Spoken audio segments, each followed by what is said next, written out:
Chapter 9.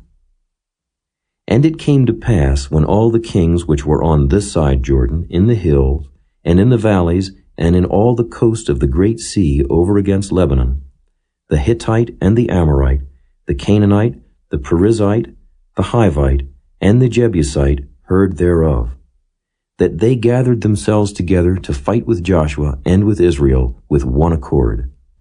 And when the inhabitants of Gibeon heard what Joshua had done unto Jericho and to Ai, they did work wilily, and went and made as if they had been ambassadors, and took old sacks upon their asses, and wine bottles, old and rent and bound up, and old shoes and clouded upon their feet, and old garments upon them, and all the bread of their provision was dry and moldy. And they went to Joshua unto the camp at Gilgal, and said unto him and to the men of Israel, We be come from a far country, now therefore make ye a league with us. And the men of Israel said unto the Hivites, Peradventure ye dwell among us, and how shall we make a league with you? And they said unto Joshua, We are thy servants. And Joshua said unto them, Who are ye, and from whence come ye? And they said unto him, From a very far country thy servants are come, because of the name of the Lord thy God. For we have heard the fame of him, and all that he did in Egypt, and all that he did to the 2 kings of the Amorites that were beyond Jordan, to Sihon king of Heshbon, and to Og king of Bashan, which was at Ashtaroth. Wherefore our elders and all the inhabitants of our country spake to us, saying, Take victuals with you for the journey, and go to meet them, and say unto them, We are your servants, therefore now make ye a league with us. This our bread we took hot for our provision out of our houses on the day we came forth to go unto you. But now, behold, it is dry, and it is moldy. And these bottles of wine which we filled were new, and behold, they be rent. And these our garments and our shoes are become old by reason of the very long journey. And the men took of their victuals, and asked not counsel at the mouth of the Lord. And Joshua made peace with them, and made a league with them to let them live, and the princes of the congregation sware unto them. And it came to pass at the end of 3 days, after they had made a league with them, that they heard that they were their neighbors, and that they dwelt among them. And the children of Israel journeyed and came unto their cities on the 3rd day. Now their cities were Gibeon, and Kephirah, and Beeroth, and Kirjath-jearim. And the children of Israel smote them not, because the princes of the congregation had sworn unto them by the Lord God of Israel. And all the congregation murmured against the princes. But all the princes said unto all the congregation, We have sworn unto them by the Lord God of Israel. Now therefore we may not touch them. This we will do to them. We will even let them live, lest wrath be upon us, because of the oath which we swear unto them. And the princes said unto them, Let them live, but let them be hewers of wood and drawers of water unto all the congregation, as the princes had promised them. And Joshua called for them, and he spake unto them, saying, Wherefore have ye beguiled us, saying, We are very far from you, when ye dwell among us? Now therefore ye are cursed, and there shall none of you be freed from being bondmen, and hewers of wood and drawers of water for the house of my God.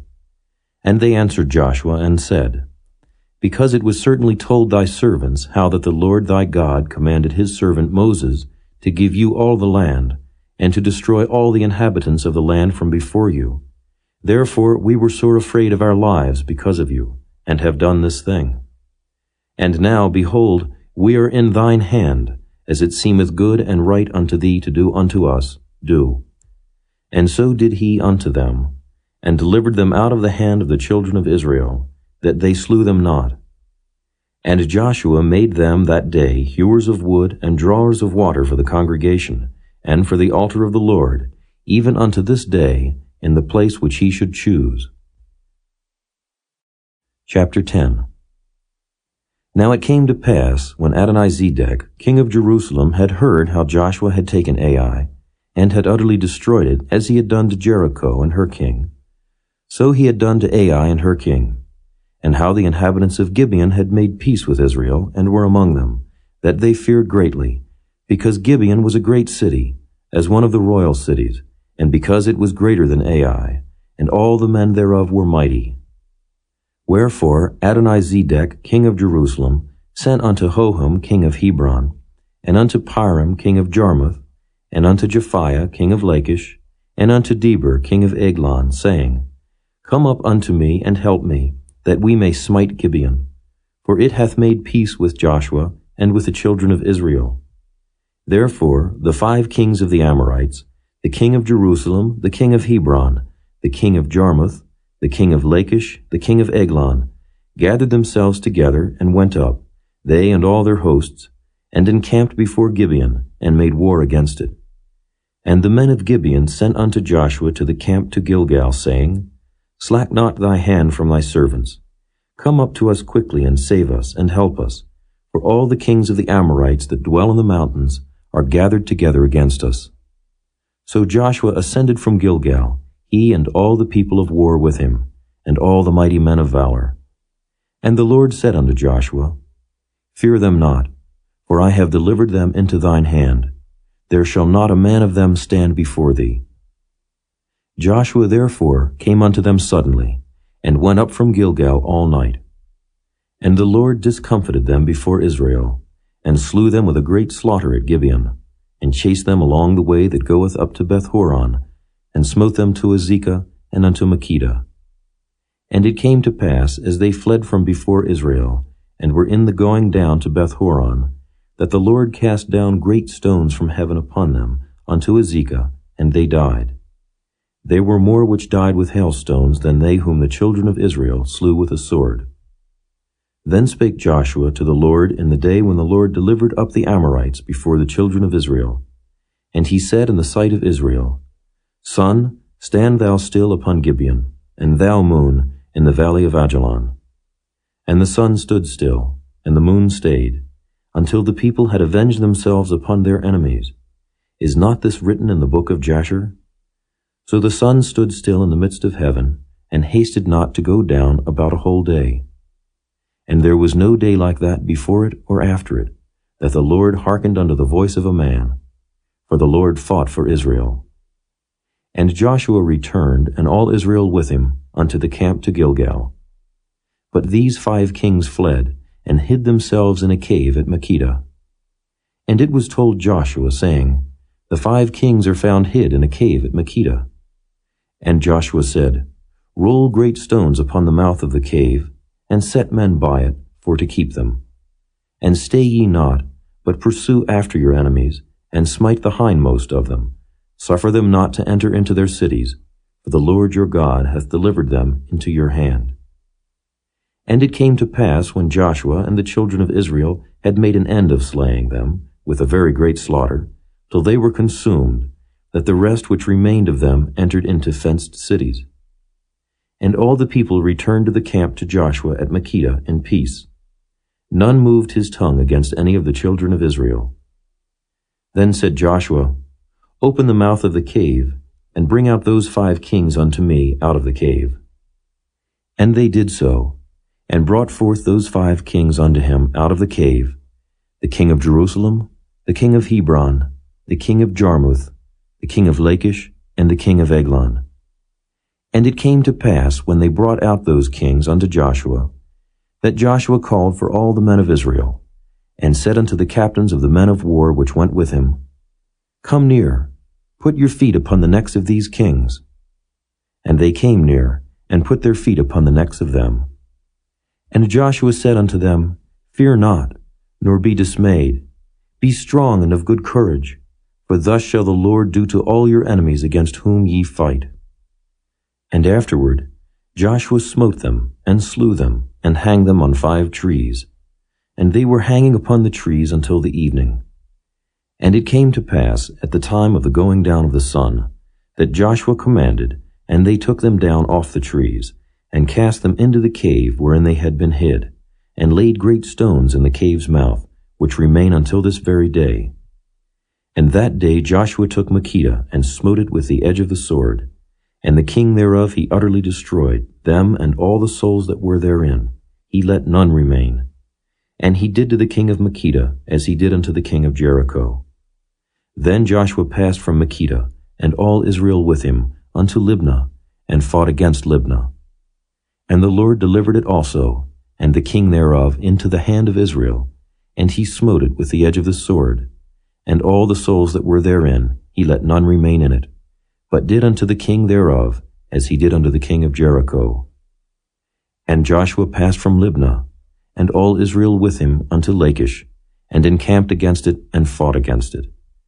And the Lord delivered Lachish into the hand of Israel, which took it on the second day, and smote it with the edge of the sword, and all the souls that were therein, according to all that he had done to Libnah. Then Horam, king of Gezer, came up to help Lachish, and Joshua smote him and his people until he had left him none remaining. And from Lachish Joshua passed unto Eglon, and all Israel with him, and they encamped against it, and fought against it. And they took it on that day, and smote it with the edge of the sword, and all the souls that were therein he utterly destroyed that day, according to all that he had done to Lachish. And Joshua went up from Eglon, and all Israel with him, unto Hebron, and they fought against it. And they took it, and smote it with the edge of the sword, and the king thereof, and all the cities thereof, and all the souls that were therein. He left none remaining according to all that he had done to Eglon, but destroyed it utterly, and all the souls that were therein. And Joshua returned, and all Israel with him, to Debir, and fought against it. And he took it, and the king thereof, and all the cities thereof, and they smote them with the edge of the sword, and utterly destroyed all the souls that were therein. He left none remaining. As he had done to Hebron, so he did to Debir, and to the king thereof, as he had done also to Libnah and to her king. So Joshua smote all the country of the hills, and of the south, and of the vale, and of the springs, and all their kings. He left none remaining, but utterly destroyed all that breathed, as the Lord God of Israel commanded. And Joshua smote them from Kadesh Barnea, even unto Gaza, and all the country of Goshen, even unto Gibeon. And all these kings and their land did Joshua take at one time, because the Lord God of Israel fought for Israel. And Joshua returned, and all Israel with him, unto the camp to Gilgal. Chapter 11. And it came to pass, when Jabin king of Hazor had heard those things, that he sent to Jobab king of Madon, and to the king of Shimron, and to the king of Akshaph, and to the kings that were on the north of the mountains, and of the plain south of Chinneroth, and in the valley, and in the borders of Dor on the west, and to the Canaanite on the east and on the west, and to the Amorite, and the Hittite, and the Perizzite, and the Jebusite in the mountains, and to the Hivite under Hermon, in the land of Mizpeh. And they went out, they and all their hosts with them, much people, even as the sand that is upon the seashore in multitude, with horses and chariots very many. And when all these kings were met together, they came and pitched together at the waters of Merom to fight against Israel. And the Lord said unto Joshua, Be not afraid because of them, for tomorrow about this time will I deliver them up all slain before Israel. Thou shalt hawk their horses and burn their chariots with fire. So Joshua came, and all the people of war with him, against them by the waters of Merom suddenly, and they fell upon them. And the Lord delivered them into the hand of Israel, who smote them, and chased them unto great Zidon, and unto Misrephoth-Maim, and unto the valley of Mizpeh eastward. And they smote them until they left them none remaining. And Joshua did unto them as the Lord bade him. He hawked their horses and burnt their chariots with fire. And Joshua at that time turned back, and took Hazor, and smote the king thereof with the sword. For Hazor before time was the head of all those kingdoms. And they smote all the souls that were therein with the edge of the sword, utterly destroying them. There was not any left to breathe, and he burnt Hazor with fire. And all the cities of those kings, and all the kings of them, did Joshua take, and smote them with the edge of the sword, and he utterly destroyed them, as Moses the servant of the Lord commanded. But as for the cities that stood still in their strength, Israel burned none of them, save Hazor only, that did Joshua burn. And all the spoil of these cities, and the cattle, the children of Israel took for a prey unto themselves. But every man they smote with the edge of the sword, until they had destroyed them, neither left they any to breathe. As the Lord commanded Moses his servant, so did Moses command Joshua, and so did Joshua. He left nothing undone of all that the Lord commanded Moses. So Joshua took all that land, the hills, and all the south country, and all the land of Goshen, and the valley, and the plain, and the mountain of Israel, and the valley of the same, even from the Mount Halak that goeth up to Seir, even unto Baalgad in the valley of Lebanon under Mount Hermon. And all their kings he took, and smote them, and slew them. Joshua made war a long time with all those kings. There was not a city that made peace with the children of Israel, save the Hivites, the inhabitants of Gibeon. All other they took in battle. For it was of the Lord to harden their hearts, that they should come against Israel in battle, that he might destroy them utterly, and that they might have no favor, but that he might destroy them, as the Lord commanded Moses. And at that time came Joshua, and cut off the Anakims from the mountains, from Hebron, from Debir, from Anab, and from all the mountains of Judah, and from all the mountains of Israel. Joshua destroyed them utterly with their cities. There was none of the Anakims left in the land of the children of Israel. Only in Gaza, in Gath, and in Ashdod there remained. So Joshua took the whole land, according to all that the Lord said unto Moses. And Joshua gave it for an inheritance unto Israel according to their divisions by their tribes. And the land rested from war.